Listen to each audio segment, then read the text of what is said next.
How are you doing, my 8th grade mentors? So, we've got some activities exclusively for our 8th grade team. So, we're going to mix it up a little bit. We're going to get away from the, the traditional 6th and 7th grade activities and give you guys something that's a little more mature, a little more advanced, something that we believe will engage your 8th graders a little bit more as they're getting ready to embark on the new journey of going to high school. So they're starting to feel like adults. They're starting to want to, get to know a little bit more what to expect in the future. They're starting to think about their future careers. They're starting to think about college, so on and so forth. So there's a lot of uncertainty as they bridge into high school. So we thought we would give you some activities that get them to start exploring, digging a little deeper, and start identifying or solidifying the people that they want to be one day. So with that all said, we've got some 8th grade activities, again, exclusively for 8th grade teams, just for you 8th grade mentors, to facilitate and to administer with your kids. So what are these activities? What is the objective of all the 8th grade activities that are coming up?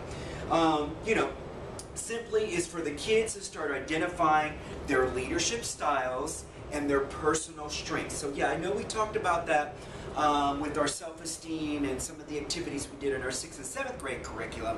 But again, we're taking it up a notch. We're going to step it up a little bit.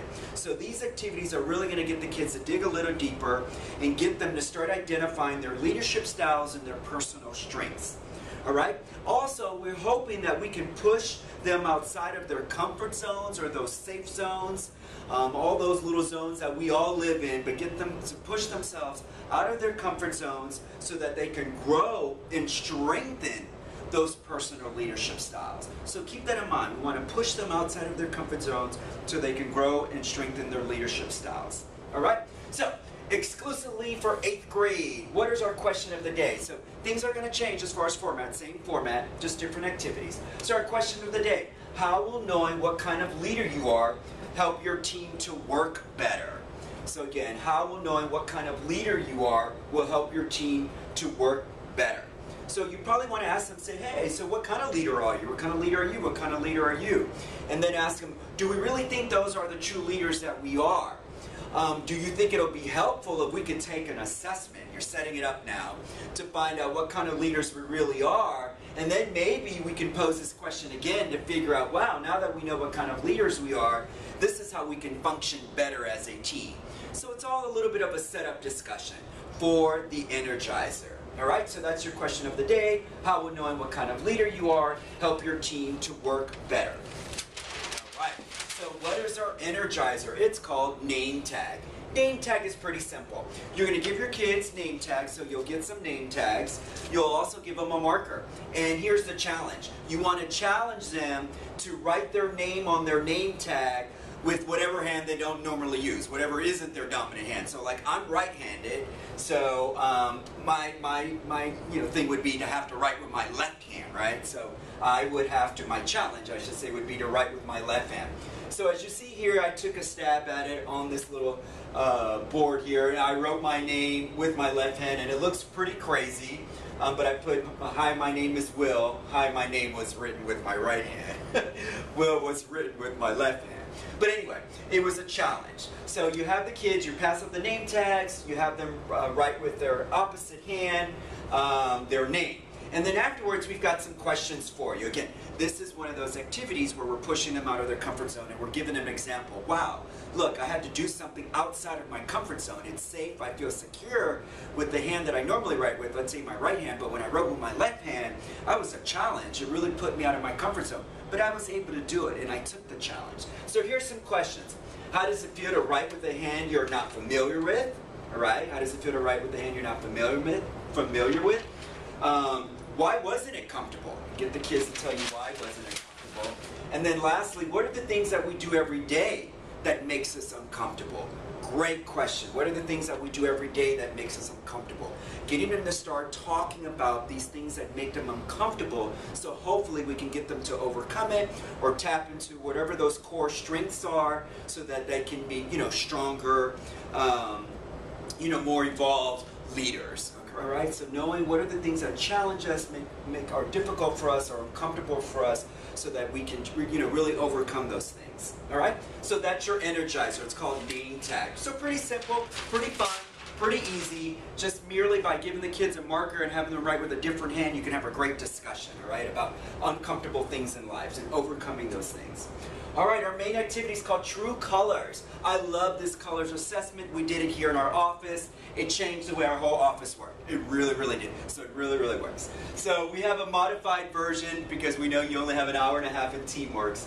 But it really is kind of a personality leadership assessment.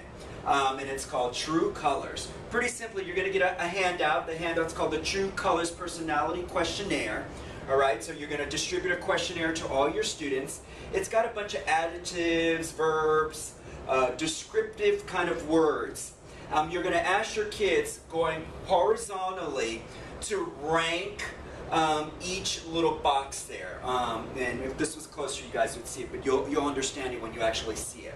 You'll see the little grid. You'll have them ranked, 4 being the most like them, 1 being the least. Again, we need 2 and 3 in there, but again, just let them know that's the scale. 4 being that's most like you, 1 being least like you, and then maybe 3 is kind of like you, 2 is moderate like you, 1 not like me at all. For example, horizontally, if I go across, let's see, the first box is active, lively, spontaneous. The next box says parental, traditional, responsible. The next one is harmonious, compassionate, helpful. And the next one is versatile, inventive, and competent. So I would have to, rank from 4 to 1, which are more relatable to me. So I might say, really quickly, I'm parental, traditional, responsible as my 4, harmonious, compassionate, and helpful as my 3, versatile, inventive, and competent. Competent is my 2, and then active, lively, and spontaneous is my 1. All right, so they will go across for each line or each row, and then at the end, we're going to tally the columns going down. All right, so first they go horizontal and rank from 4, 4 being most, 1 being least. All right, and then at the end, you'll see totals, and they're going to total them down. So let's say it was something like this. So that's 4, 5, 6. So the total for this row would be 6. All right? So that's the personality questionnaire. So pretty simple, they'll do that. So as I said before, they'll add the columns going down, and you'll have your totals. So you have all your total A, B, C, and D. Okay, so now, naturally, the column with the most points is your dominant color. Remember, colors assessment, so it's about a colors thing. So the row or the column, I should say, the column with the highest point value is the dominant color. So let's say here, it was this column right here, was my dominant color, and that color could be, there's different colors. So you're going to read to your students, once they've determined what their dominant color is, what does that mean? If you're a green, it means what? If you're a blue, it means X. If you are yellow, it means this, and so on and so on and so on. All right, so you're going to reveal to your students the color descriptions. So for example, let's say it's a green. Somebody's a green.